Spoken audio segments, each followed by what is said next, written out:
რეფერენდუმი არის პროცედურა, როცა პოლიტიკის კარი იღება და მნიშვნელოვან საკითხზე გადაწყვეტილებას იღებს არა მხოლოდ პოლიტიკური ელიტა, არამედ ხალხი. მაგრამ რეფერენდუმის ისტორია მხოლოდ მნიშვნელოვანი საკითხების გადაწყვეტას არ მოიცავს. ზოგჯერ ხალხი კენს უყრის ისეთ საკითხებსაც, რომლებიც ერთი შეხედვით უცნაურიც კი ჩანს.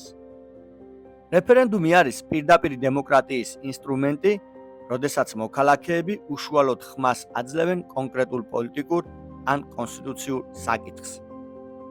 ტერმინი მოდის ლათინური სიტყვიდან რეფერენდუმ, რაც უნდა დაბრუნდეს ხალხთან გადასაწყვეტად ნიშნავს.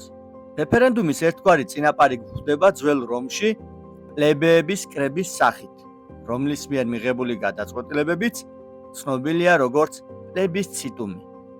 თავდაპირველად ისინი სავალდებულო იყო მხოლოდ პლებეებისთვის, მაგრამ ძველი წელთაღრიცხვის 287 წელს, ეგრეთ წოდებული ლექს ჰორტენსიას კანონით, პლებეების კრების გადაწყვეტილებები ყველა მოქალაქისათვის სავალდებულო გახდა. ეს ხშირად ითვლება პირდაპირ დემოკრატიის ერთ-ერთ პირველ პრეცედენტად.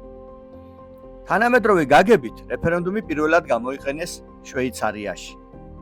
1848 წლის კონსტიტუციის შემდეგ ქვეყანაში ეტაპობრივად ჩამოყალიბდა სისტემა, სადაც მოქალაქეებს რეფერენდუმით შეუძლიათ კანონების დამტკიცება, მათი გაუქმება, კონსტიტუციის შეცვლა. შვეიცარია დღესაც არის რეფერენდუმის მსოფლიო ჩემპიონი, ვინაიდან ზოგჯერ წელიწადში რამდენიმე რეფერენდუმიც კი ტარდება. რეფერენდუმები ზოგჯერ ისტორიის მიმართულებასაც კი ცვლის. მაგალითად, 2016 წელს დიდ ბრიტანეთში გაიმართა ერთ-ერთი ყველაზე შოკისმომგვრელი რეფერენდუმი თანამედროვე ევროპაში. რეფერენდუმის საკითხი იყო, დარჩეს თუ არა ქვეყანა ევროკავშირში. მცირე უპირატესობით ბრიტანელებმა გადაწყვიტეს ევროკავშირიდან გასვლა, რომელიც ისტორიაში შევიდა ბრექსიტის სახელით და შეცვალა არა მხოლოდ ბრიტანეთის, არამედ მთელი ევროპის პოლიტიკა.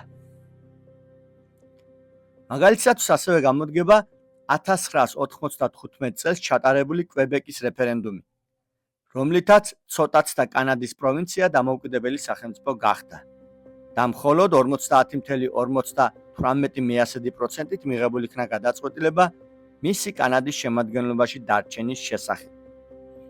ისტორიაში გვხვდება შემთხვევები, როცა რეფერენდუმი დემოკრატიის ინსტრუმენტი კი არა, პოლიტიკური ლეგიტიმაციის იარაღი გახდა.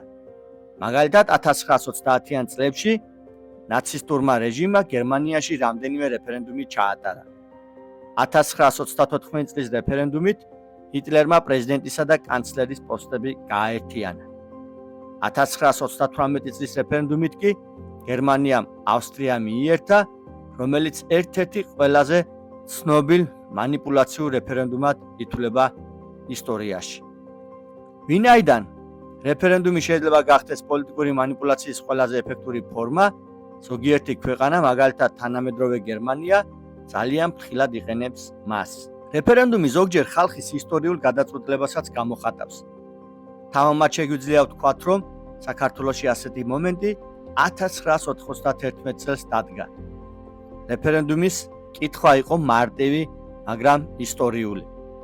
თანახმა ხარ თუ არა აღდგეს საქართველოს სახელმწიფოებრივი დამოუკიდებლობა 1918 წლის 26 მაისის დამოუკიდებლობის აქტის საფუძველზე და მოქალაქეთა 98.8%-მა თქვა დიახ. სულ მალე კი ქვეყანამ დამოუკიდებლობა გამოაცხადა. ეს იყო მომენტი, როცა ხალხის ხმა სახელმწიფოდ იქცა. რეფერენდუმი ყოველთვის არ ეხება ღრმა სამართლებრივ ან პოლიტიკურ საკითხებს.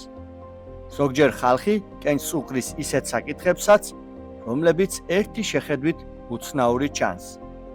მაგალითად, 2018 წელს შვეიცარიაში ჩატარდა რეფერენდუმი საკითხზე, უნდა მისცემოდა თუ არა სახელმწიფო სუბსიდია ფერმერებს ძროხების ქების დასაჭრელად.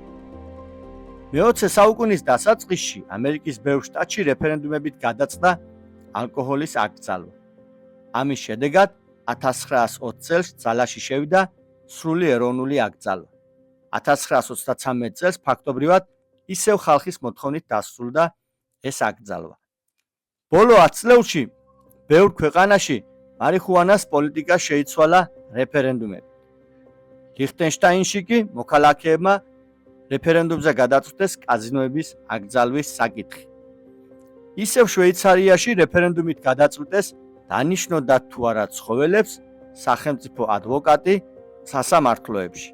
მოკლედ, რეფერენდუმების გამოცდილება გვიჩვენებს, რომ პოლიტიკა მხოლოდ სახელმწიფოებისა და ომების ისტორია არ არის და დემოკრატიის ერთ-ერთი ყველაზე საინტერესო მხარე სწორედ ისაა, რომ ხალხს შეუძლია გადაწყვიტოს არა მხოლოდ დიდი პოლიტიკური საკითხები, არამედ ყოველდღიური ცხოვრების დეტალებიც. თუმცა, ძირითად შემთხვევაში რეფერენდუმი მაინც არის ის მომენტი, როცა ხალხის ერთი სიტყვა დიახ ან არა ისტორიის მიმართულებას ცვლის.